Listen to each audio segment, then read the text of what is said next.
What's good, everybody? Welcome to episode 12 of the LA Report with your co-hosts Eris Morrison and Linjo Kilo. Yes, sir.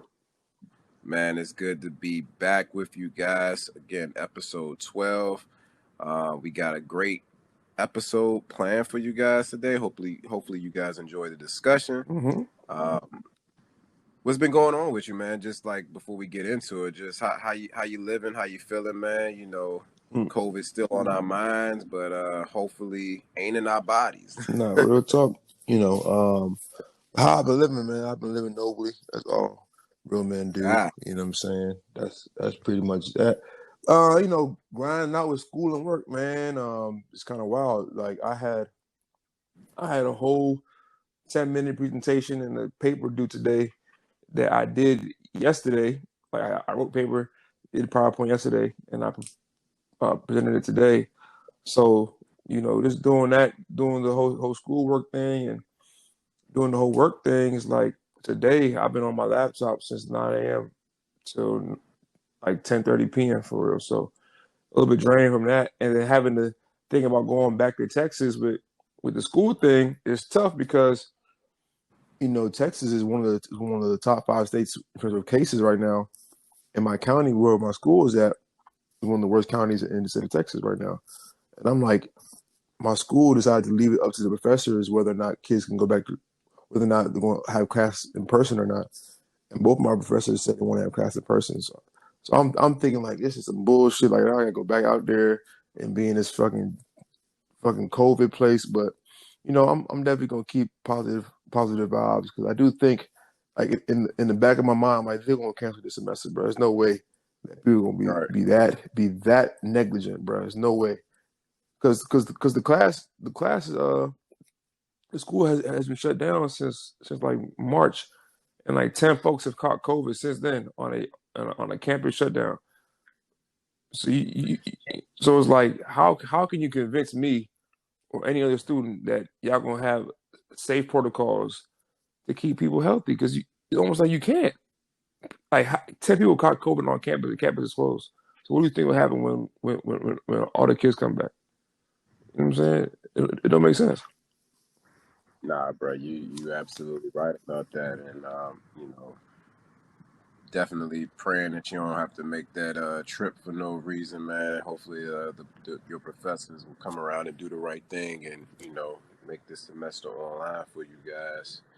Yeah. But it's rough times. But to your point, man, definitely just trying to stay active, stay healthy. Obviously, stay working. If you got blessed to be having a job right now, I don't have the school component to worry about as of yet, thank God. But still getting a job, man. It's a little tough during this time. Like I said, blessed to be able to have a job. Just tough to kind of stay on the grind and the motivation that is, waking up and being in the house all day until I break out and go to the gym in the evenings. But like I said, you can't complain. God bless my family to not have faced this any situation dealing with COVID. Thank God, and hopefully that continues on with both of our families and all Amen, man. there. Pray that continues and that you all stay safe in your families. But yeah, man. Besides that, man, just trying to stay active and keep the mind as sharp as the body. To be honest with you, but I'm glad to hear everything is good on both of our ends. And so really, we can get into this first topic, man, and really discuss something you kind of brought to my attention that I thought was very interesting yet very critical at this juncture uh, about uh, toxic male masculinity, and not just toxic male masculinity. I be more direct, just male masculinity in general. And is it that we are being? Is it that we're being too masculine, or is there factors in which our masculinity is actually being taken from us due to some of the environments that we're in. And I think this is a really interesting topic that I feel like there's just people that'll line up on both sides of a lot of these conversations that we're getting ready to have. Yeah, man.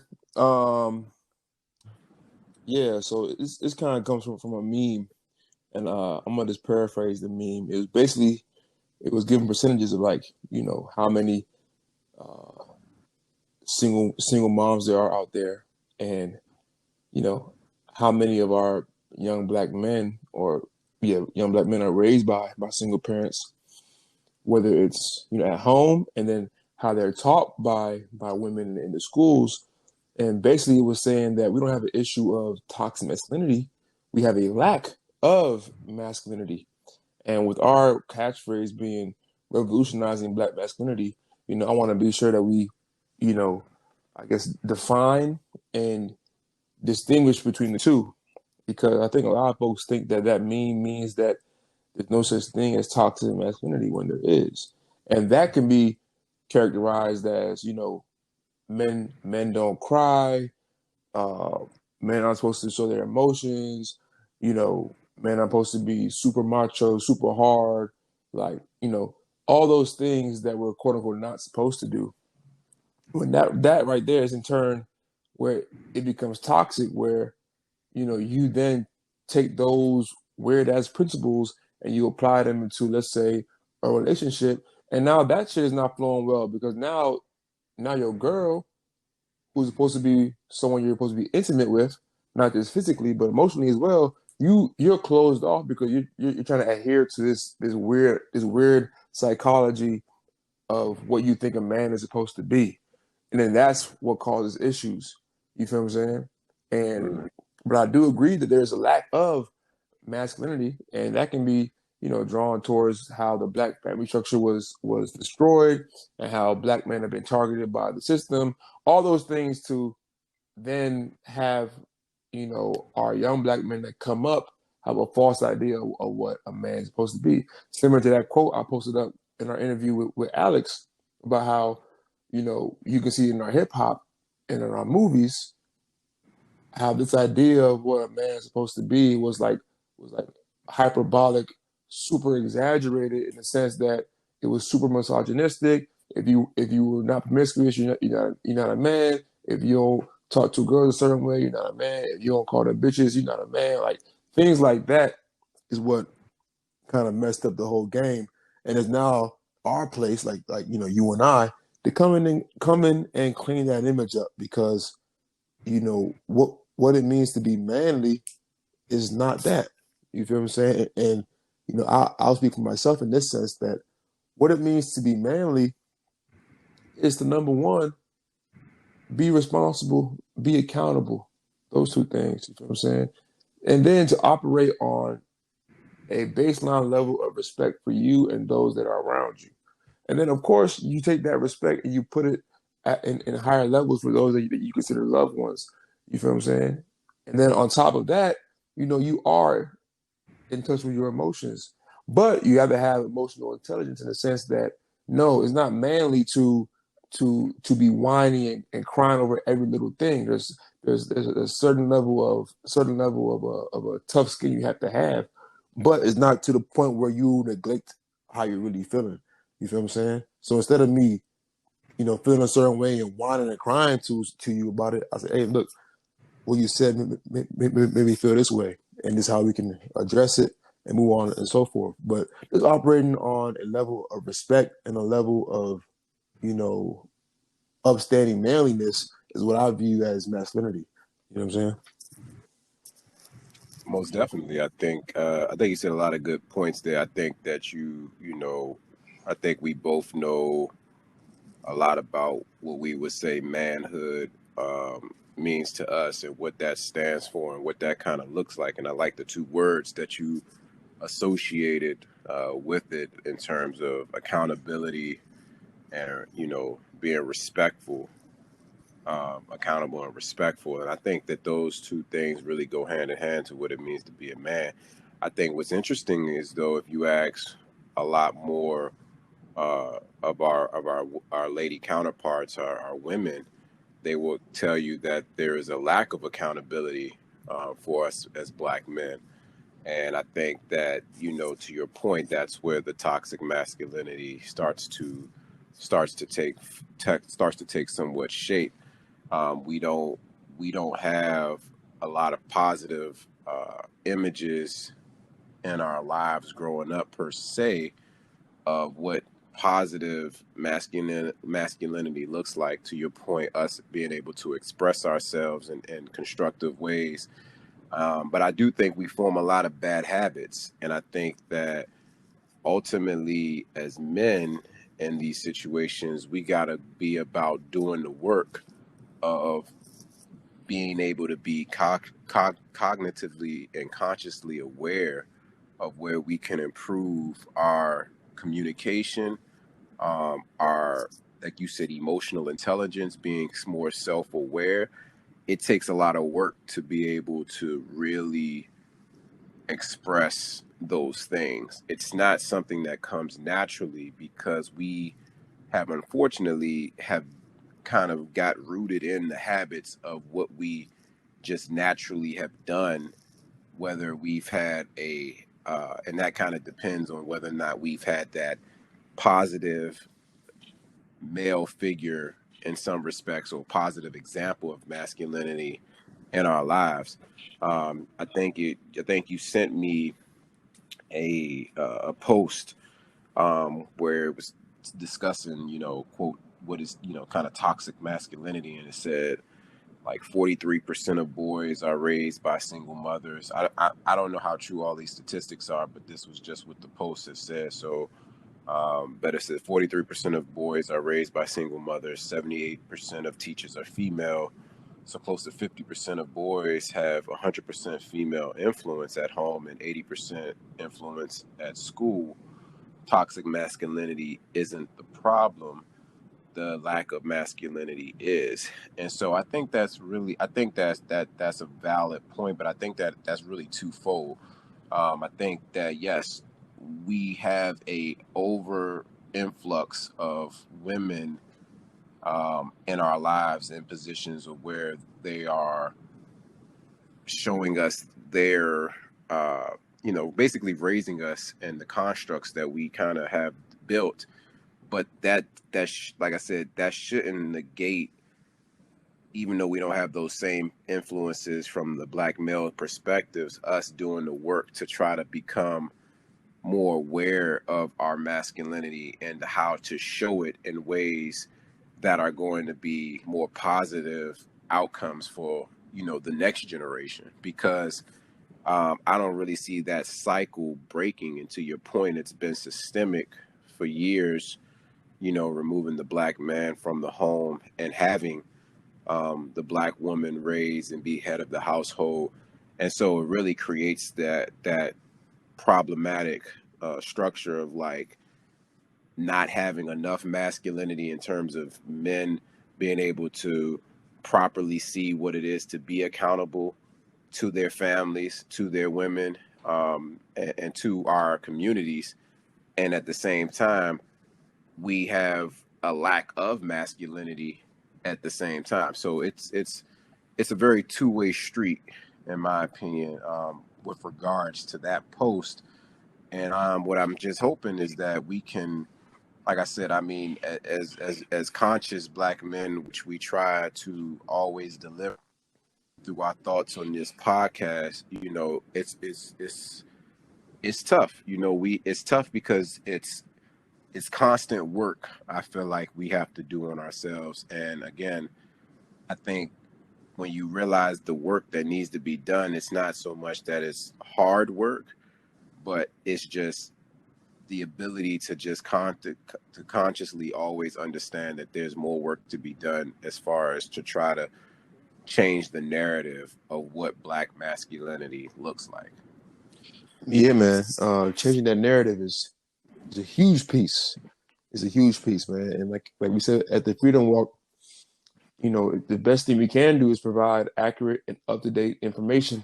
And in this case, information will be, you know, how we act and like the kind of stuff that we share on our pages, trying to do our best to make it, centered around highlighting black men for doing what black men are supposed to do. And that's how we can contribute to changing that narrative, because the narrative has been around for a while and it's facilitated by a lot of like, you know, systemic things that we go through in this country. So I think how we can negate that is through our social medias and through our platforms and doing things the right way in that sense. 100, man. I think that's all we can continue to project is use our voices to change that narrative, and hopefully, the brothers that the fellow men that listen to our podcast, you know, also raise that awareness for themselves. That'll hopefully translate itself into a changed behavior. So I think that is something we can continuously discuss forward. Did you have any other points that you wanted to kind of like bring up on it, or just No, matter of fact, I really want us to have a discussion about masculinity with either like a lady guest or another dude. Because what I have an issue with sometimes is whenever we talk about the topic of masculinity, especially on social media, it seems as if it's always women that have something to say. It's always women that has something to contribute in terms of like helping define what it is to be a man. And I kind of take it as a slight sometimes because I'm like, we're trying to be equal here. If I were to tell you how to be a woman, you would look at me like I'm crazy. So all I ask is that sometimes we just get that same respect. You know what I'm saying? So absolutely. that's really it on that. You know what I'm saying? Nah, I definitely agree. And I think, just playing a little devil's advocate, I would probably counter that just because it just popped in my head. I would probably say again, that's also the social construct that has been placed to our points that earlier that states with the black man being removed from the household, you have what black women being the head of the households for a lot of our community. They see the role that they are playing through the eyes of the role in which a man should be playing, and therefore in their minds they feel maybe more entitled to speak up and speak out about what they feel like black men, the constructs of what a black man should be doing, you know, due to them being in certain situations of being the head of the household and how they feel like things should be according to what they're kind of living through, if that makes sense. No, that makes sense, bro. And it's really kind of funny that you mentioned that because it's like a lot of women that get to those points in their career, they have a hard time dating. And then it hit me like, you know, it's not part of it. It's not that they don't look good because they're all beautiful. I think what's happening is they're going for dudes that, how can I describe this? The the women that fit that mold of being independent, successful, whatever the case is. A lot of the women that not a lot, some of the women that fit in that mold have a hard time with men because the men that they are attracted to are not attracted to them. Not because they don't look good, it's because of the certain personality traits that they possess. You feel what I'm saying? And it's like sometimes even those women need more attention, more help to tap into their feminine side sometimes. Because sometimes a lot of those chicks can be like really uptight, really hard to deal with, talk to. And some black men look at that as like them being difficult or them being, crazy. When in actuality, all it is having a conversation with them, try to break those shit down earlier, so that y'all can be cool. But we oftentimes get into situations where neither one of us are healed, and neither one of us are willing to compromise on our position or on our stance. So you end up in these gridlock situations for months and years on end until someone comes along and says, "Hey man, I need to stop doing that shit." But then now, you gotta put all the time together, and it's even harder to leave. So people are proactive from the beginning and be honest with themselves and with their partners that they can flourish. definitely agree there, man. I definitely wanted to, get your opinion on something else. They have this another one of what they call these great debates. Um, Another, gosh, you could say some. I don't want to say it's a social construct, but it will. It is. It kind of is to an extent. You know, the order in which you place. You rank your family as far as importance, as far as um, basically, I guess you could say. Yeah, I guess you could. We can leave it at that. Ranking them as far as importance or status. A lot of people have gotten into this, and I kind of wanted to gather your thoughts on it. Um, what do you think the constructs or the rank? What do you think about a? Maybe let's start with this. What do you think about ranking? Wife, children, parents, and everyone else. And what do you think about ranking them first, and then we can get into some other things. Man, personally, bro, I'm not with none of that ranking stuff. Like, I'm not about to rank my wife and rank my mom and rank my kids. Like, no. Like I said before, you know, we I respect and I love them all. Now, the love can be different. Like, the way you love your wife is different than the way you love your mom. You know what I'm saying? I'm not gonna say, oh, I love my wife more, I love my mom more. Nah, I'm gonna say equal, but the way that I love my wife is different than the way I love my mom. And the same thing for the kids. So this thing that we have, this ranking order, to me is really fit my views.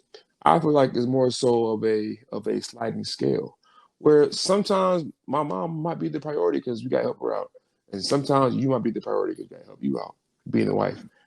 Sometimes it might be the kids. Sometimes it might be me. So those things are very fluid. I prefer mine to be a little bit more fluid in that sense, where you know if I'm so and so place, I can drop what I got going on and go take care of you, and then vice versa. You know what I'm saying? But I think what happens is people get caught up in trying to compete in these rankings, and then they get nothing accomplished because now you're over there hurting feelings and operating out of the sense of entitlement and privilege that don't got to be there. You know what I'm saying? So that's what I feel on that. I agree with you, man. So I'll say my position, then I'll follow up with the question. So, like, I agree personally. I think it's a little bit of a more fluid situation to me, and I think a lot of folks, they get into these, like you said, they get into these competitive rankings, and it does come with a little bit of sense of entitlement that is really counterproductive to what like so let's I'm getting my words a little confused here. Not really confused, but my thoughts are jumbling. So, what do you say really quickly to like individuals who say this is the construct that God basically, or the Bible, or the Bible says this is the order in which um, we should be operating on? I'll say this. I'll say number one. I'll be, number one, you have to be careful for scripture isolation. Number one. Number two, you have to be careful for the type of Bible you're reading. Meaning, like, are you reading King James version? Are you reading the Amplified version? Are you reading ESV? All those things. But the bottom line to that is, regardless of what the version is, the Bible does not. This Bible does not just tell you who comes first, who comes last, and all those things like that.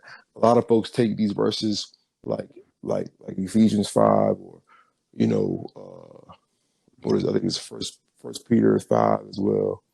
Whereas basically saying how a man will leave his mother and father to cleave to his wife. You feel what I'm saying? So we have a baseline understanding on where we women come from. Mm-hmm. Then we have an understanding of what it means to cleave back onto your wife. So women, according to the Bible, come from men in terms of coming from our ribs, right? So we're like missing a piece of us. So when we join with our wives, we are now becoming one whole, one union, one flesh. So Right. that means that you know I'm taking on her parents and she's taking on my parents. You feel what I'm saying? Because the commandments still stand in terms of Exodus, Honor thy mother, honor thy mother and brother, father. Yeah. exactly, and as well in like Ephesians 6 verses like 1 through 3, where it tells us to respect our mother and fathers and our elders again. So if we're under understanding that now we are now one flesh, and your parents are my parents, and we still have to respect and honor them, then where does this idea of ranking comes in? No, it's all like I said before. It's all about respect. You know what I'm saying? Like I can still love my wife and still put her first in some things without having to compromise my honor and my respect for my mother. You feel what I'm saying? I just don't want to be put in a box where it's like it has to be either or. Nah, it can be both at the exact same time. You feel what I'm saying? I think that's what people run into trouble with. But to answer your question, and people try to use the Bible, I'm like, you have to be careful with how you read it and make sure you're getting the correct context. Because you're not, you could be going off into space saying the wrong thing, thinking it's correct. You know what I'm saying? No, I agree. So the reason why I wanted to gather your points, like, so for me, I'm with you there in terms of I'm definitely going back to it. I believe it's a little bit more fluid. I believe that ranking these things, you're trying to fit a construct that you personally want it to fit. For those who say, and to be honest, when I think the most popular ranking, if you will, has been your wife comes first, then there's your children, then there's your parents, and then there's everyone else. And obviously, the first thing is in every situation, because we're believers on this podcast, God is first and foremost. And then, I mean, that's without saying, but just saying it because, it needs to be said, in my opinion. And then then everybody else kind of comes into play. I could see where, why people may think the wife and then the children and the parents, based upon a little bit of what your example was, where you say, man and woman comes together. They were, they were made from our rib. So like to your point, we come together. They say he who finds a wife finds a good thing and the Lord is pleased or blessed by the Lord. I'm paraphrasing that, but so from that standpoint, I understand it. But I do think the constructs and the rankings are just kind of somewhat shadowed because that's kind of how we want to interpret things and have this I don't want to say it's I don't really have the word, but we want to have this system in place for where we can just automate our brains or make things again kind of going back to habits. We want to say, okay, a wife come first, so it kind of just negates our ability to be fluid and to understand situations and circumstances are agile and nuanced, where to your point, at one time there might be a point where your mom comes first or your parents come first, mother or father, then you might have your children, it might be your wife. The point being is that they all have a purpose and a place, and the love for each of them should be spread equally, in my opinion. A lot of this debate has stemmed from, I'm not sure if you saw, of the young lady who, I guess, the guy pulled up with his mom in his wife's car, and the wife was upset that the mother was sitting in the front seat. Mm. Yeah, I And saw that. yeah, and I think that's what sparked this whole rank and file system, if you will, of as far as what should be in place. And for me, that wasn't a great representation of anything that we're talking about, Yeah, just because it was really about a bunch of nonsense. And I think it we use different things to kind of spark us to be able to have conversations. I don't think that was an accurate situation, but like I said, when it comes down to these circumstances, I do find it all to be interesting because you have women who are dating men and who think that it's funny because even if most of them believe in that system, this particular construct, they don't even realize that even while you're a girlfriend or a potential partner in terms of dating, you still don't come before the parent, what you would do for your parents, because you're a potential partner until speak those vows and join as one. Um, there's love, and there's a level of, like, there's a level of love that you have for that person, but it's definitely different. And so it's just always interesting to hear how people think about these things. And like I said, the constructs of this particular situation, I'm definitely more fluid on. I don't really like to think of one person being more important than the other, because yet again, we live in a fallen world, and it's like, if your wife or your husband, for whatever reason, your spouse, if they did something crazy or wild or just unforgivable, are you still having or even your parents, you still can honor them, but, like, just different things. There's not to say that the love is any different, but to just say I have to obey this, or this is particularly, I am doing wrong in God's eyes, I think is a very tough way to live your life. Yeah, man. Very tough way, man. Like you said before, man, I think it's better suited just to keep it fluid. Because sometimes we put ourselves in these boxes that are not applicable to more than one situation. And then once those situations arise, you're looking like a chicken or a deer in headlights, like, what the fuck do I do now?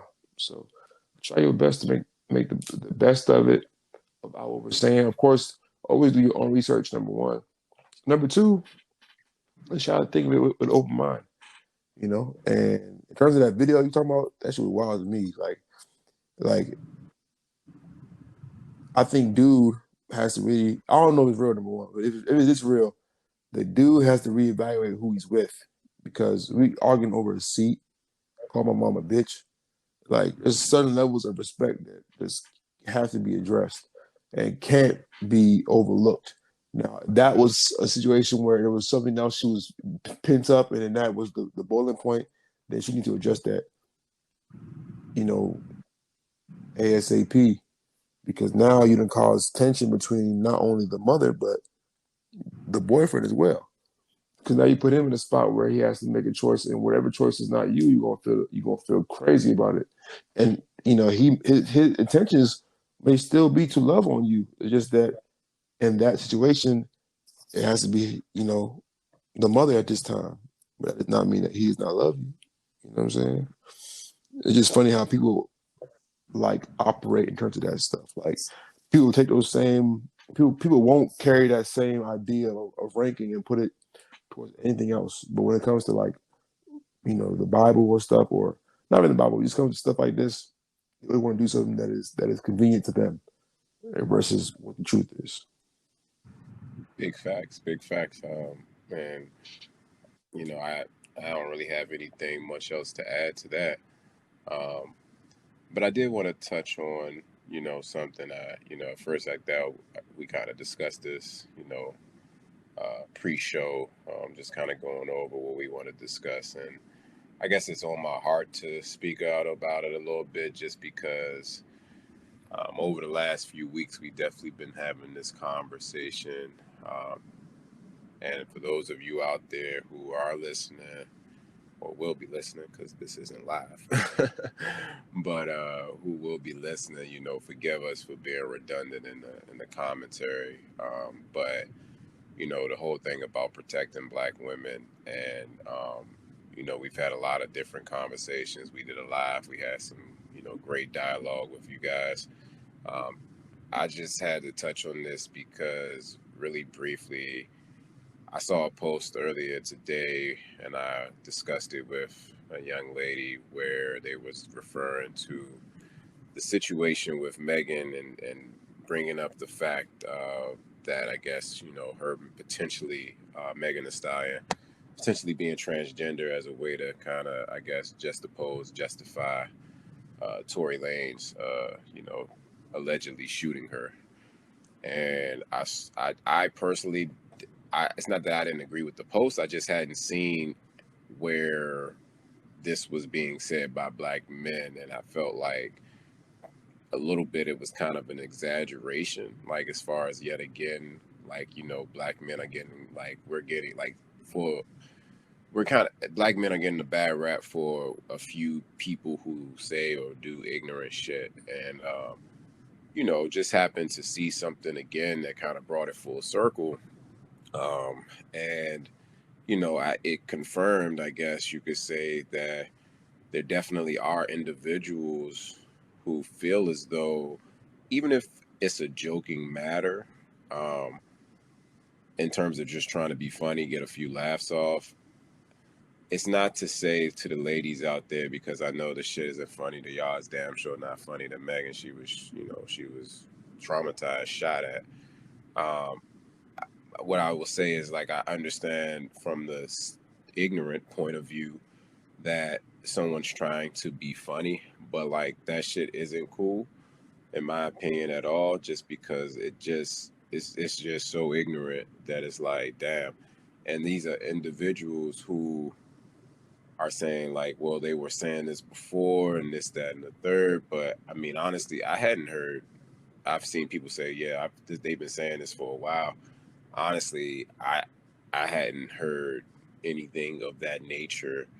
And then it's like just listening to people say about, people admire her body, and then I'm hearing people say, well, because of her body, it's too nice, and like shit, just like, dog, the internet really got niggas fucked up, like really fucked up about shit. Like it's a crazy thing, man. The amount of stuff that we're exposed to online, and that our brain processes, and that we take as fact. And I think, as much as people hate Trump, I think the internet has produced a lot of Trump-like syndrome, or Trump-like symptoms, where you just say some shit and it's not true, or you don't have any factual backing to say that it's true, but you just say it and you like, I'm gonna just roll with it because that's just what my brain wanted to blurt out right now. And I think that's fucked up. Yeah, I think it's fucked up too, bro. I think it's completely out of order. And I think it's time for a change for sure, bro. 100% agree with you on that. Yeah, so I mean, that's all I really wanted to say on it. Like I said, it was on my heart because I was just like, you know, we talk about protecting black women, and I kind of, I addressed it in the form in which I felt was uh, appropriate, just to try to, you know, let it be known, that it's not, that's not cool, and we as black men have to do better at just making sure that these things, because again, I think what we talked about before is it's all comes down to like basic respect, right? Like, treat somebody like you want to be treated, and it comes down to like, if that's what your sister, your mama, yeah, anybody, any woman in your family, you're not even, we're not even, and that's the crazy thing. Like, we think so differently about women who are in our lives as far as family, who we consider we close people we know. No man will let another person talk about their mother like that, or if they did, it's crazy because we would address it with so much quickness, so much severity. Like, it's like it ain't even about to be no questions. You like your mother to where like they just talking out the side of their neck. You gonna address them as as my man Ti would say, expeditiously. Like, you ain't Hmm. even about to. It ain't. It's like, what's up? Who you talking to? Who you talking about? And that energy that we have for our family when it comes to our women, we gotta at least, as brothers out there, again, it's not all of us, so we ain't, if it's not for, like, it's not me and you, we do a pretty decent job of understanding these constructs, and definitely speaking out and against, and for the protection of black women. But just in general, man, we just, the awareness has gotta switch, man, because yeah, that shit like that is, I can honestly say I could see why, like, in that very instant, I was like, damn, I can see why women say they don't. feel protected. And that's like a very small instance considering, you know, buku other shit that just really just goes down. I mean, like I said, it's not all men, so it's not like a situation where we need to just keep addressing it to all men, but it is, again, awareness, man. Awareness, hopefully translating into change behavior. But again, I can't legislate what's in your heart. Um, God, I can't even judge you. God chooses not to judge a man to the end of his days. So who am I to? But I can at least, you know, take note and be like, see what it is, and definitely move differently if needed myself. So that's really all I got to say on that, man. I guess, did you have anything else you wanted to talk about on this episode tonight, or just anything of that nature? Nah, man. Nah, listen, bro. I agree with you 110%, man. I think that a lot of these things start with having, like we're doing now, having an honest dialogue. And I think it'd be dope if we can get, some women to come on and not necessarily, help us define it, but just to give them some insight and perspective on how it comes off when they start to turn around and point their finger on how men should and shouldn't be acting. You feel what I'm saying? And as well as having some men come on and we discuss it amongst ourselves as well.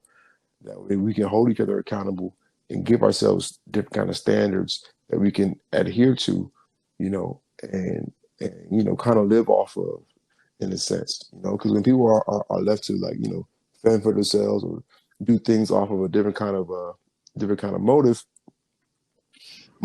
more often than not, it does not work out well. You feel what I'm saying? So, I think that'll be dope for a future episode. Most definitely, and we'll definitely get those things lined up. I know on the last episode, I want to stay consistent and clear.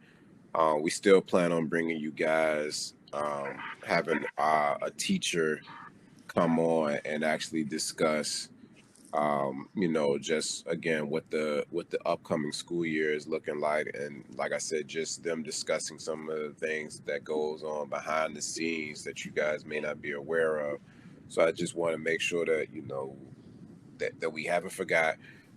That's going to probably be in the next two episodes or so. Mm-hmm. Uh, Getting just nailing down some times of when they're available. But we also want to get into, continuing the conversation as well. We mentioned as far as mental health.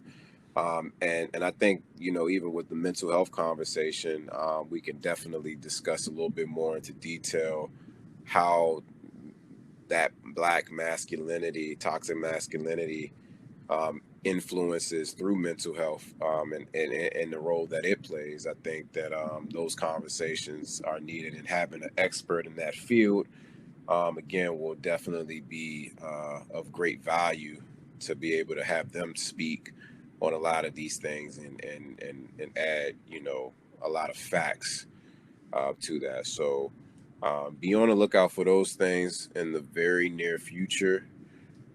But we appreciate you guys rocking with us, man. Again, I know we said we would be wrapping up season one, and hopefully bringing season two to you guys in the very near future. But season one is still rolling on.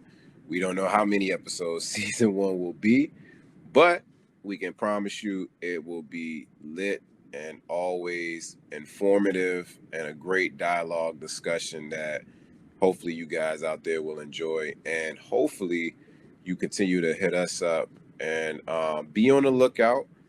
On Friday, we have a special guest that we will be doing an Instagram live video with, a police officer.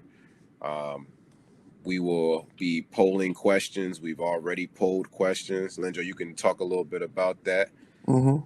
Yeah. So, like Eric said, this Friday we're going to have a very special guest.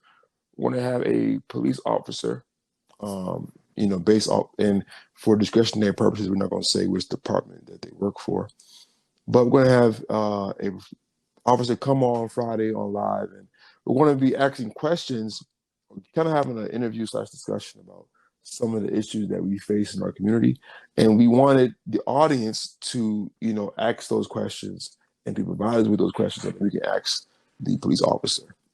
So please be on the lookout for the TLAR_podcast Instagram page and my own Instagram page at JGSpeed10 and Eric's Instagram page at I am Eris_Morrison. We're going to be putting those question polls in our Instagram stories and just taking a tally of who has the best responses that we like. We're going to pull from those. So feel free to write any kind of question that you like, any question that you feel as though you may not feel comfortable saying yourself. We'll say it for you, and we'll get those answers. So, feel free to reach out to us. It'll be this Friday at 9 p.m. Yes, sir. We look forward to you guys joining us. We're going to try to make Instagram Live uh, a more part of our repertoire as we move forward. We definitely love the engagement that we've had doing it the first couple of times. So we look forward to seeing you guys show up and show out.